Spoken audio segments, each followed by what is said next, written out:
A copy of the following narrative was given to the Vermilion Area Archival Society, now the Vermilion Historical Society, in July of 2007.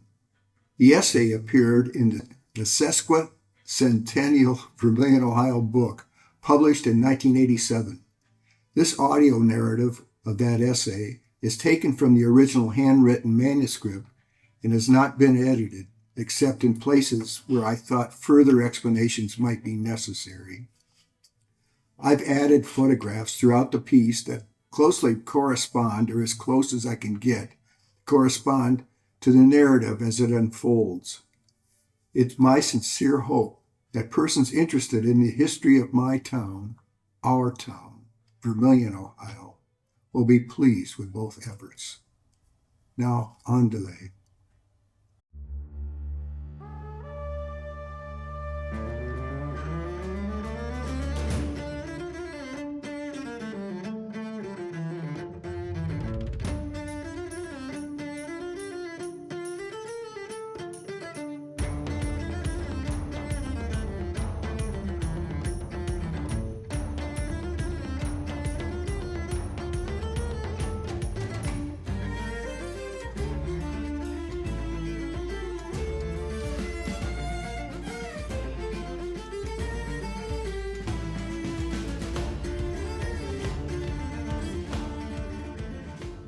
My Life Growing Up in Vermilion, Ohio, by Don Engledbry, 1987.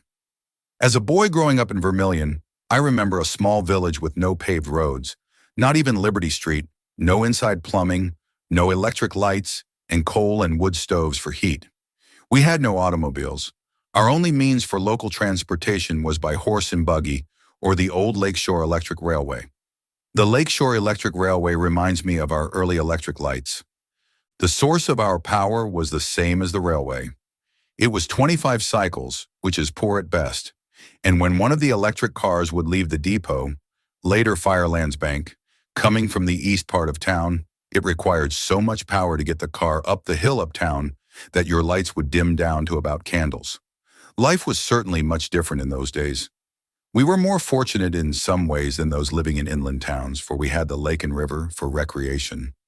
In summer, you could go swimming, fishing, which I loved and still do. The boating, especially up the river, was really something to be enjoyed as it was mostly wild and unspoiled, really beautiful. Of course, strong arms were necessary as you either rowed a boat or paddled a canoe. Outboard motors hadn't been invented yet.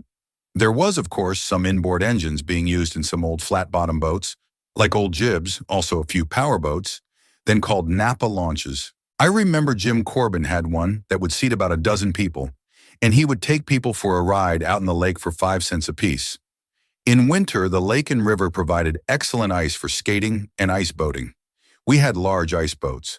Mine was about 24 feet long, as was Don Lawless's. Al Wakefield had a beautiful boat, some 30 feet long, I believe. As you can guess, our winters were different then in the early 20s. Sundays, large skating parties gathered down in front of Wakefield's, the home that sat just above Main Street Beach, for there was always good, smooth ice there. Everybody skated, father, mother, and all the kids. In later years, Elton Fisher opened a roller skating rink in the upper floor of the Fisher Block, and this became a very popular place. I enjoyed George Wakefield's article in the Last Bugle on the old steam tugs, as I remembered them very well, and it brings to mind the big flood of the spring of 1913. I was a boy of 9 years, but I remember standing about at the location of the waterworks and looking across the old marsh, which is now the lagoons. And the fishermen had taken some of the tugs over to the marsh, which I am told had about 8 feet of water at the time, and tied them to trees that lined the edge of the marsh at Linwood Park, thus keeping them out of the main current. Some were sunk, being hit by large cakes of ice.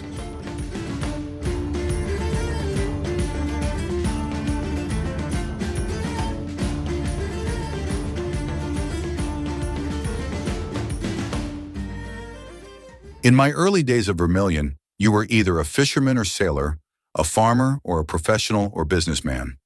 Factory workers were few, as the only factory at that time was the Wakefield Brass Company. My father had Englebry's department store, which was founded by my grandfather, but I don't know what year. The building is still in use on the west side of Main Street, now known as the Trade Winds. Going on south from there, the next business was A.E. Beekle Undertaker and Furniture. The next building was Miller Wilbur's Hardware, downstairs, and my uncle Dr. Frank Englebry's office upstairs. Uncle Frank built the building. The name Englebry is still on the front of the building. Next to the railroad track was our first movie theater called Crystal Theater, a small frame building which sat on a concrete slab that is still there, and cars parked on it. I remember it well. It only cost 5 cents for admission, had only folding chairs in the beginning, and those old flicks were really something. Coming back up Main Street north of Englebry's store, the next building was Baumhart's drugstore, and I remember well the building behind the drugstore, where A.D. Baumhart made ice cream. Naturally, us kids were always hanging around for some free samples. Next was my Uncle George Englebry's shoe store. Things changed around quite a lot in that stretch of stores. On to the corner where the present bank is, Norman Ness had a clothing store at one time, about where the dry cleaners are. Also, Gardner and Nagley had a meat market, which brings us to the bank building on the corner. I can remember Pelton and McGraw grocery store on that corner with an entrance on both Main Street and Liberty. Now we are around the corner going west on the south side of Liberty Street. Here again, it becomes confusing to pinpoint certain businesses because of many fires, buildings being joined, walls taken out, etc. I remember that Okagi's opened their first restaurant where the Prague restaurant is now, later moving across to the south side of Liberty next to the bank building. Okagi became a very famous and well-known restaurant. Going on west from there was a saloon. I believe it was Leidheiser's. Also, J.A. Clark had a harness and repair shop along in there, and George Hall had a small shoe repair shop.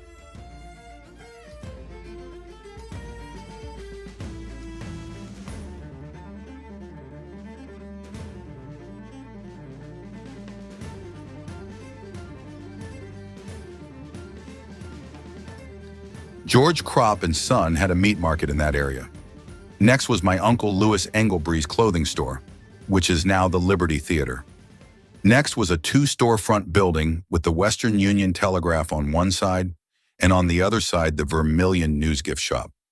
Next was a restaurant, last operated by John Butler, I believe. Next in my early memory was the old Methodist church on the corner where Fulper's Auto Parts later stood. The Methodist church burned to the ground, and Chester Hodgson built the first gas station on that corner, which later became Fulper's. Going south from Fulper's on the east side of Grand Street was a small frame building where Sam Needing had a meat market. Meat markets then had only walk-in ice boxes, and sides of beef hung on hooks along the walls. Why it didn't spoil, I do not know. Maybe that is why we got tender steaks. Next was a small frame building, Rice and Burroughs painting, and paper hanging. Next, the old building that was once a schoolhouse. My early memory of that building was when Frank Baker started in the automobile business. He sold Nash cars, and it was his first showroom. Next was a frame building where Rudy Mock had a photography studio. Later, it was the site of our first library, a brick building, and is now our police station.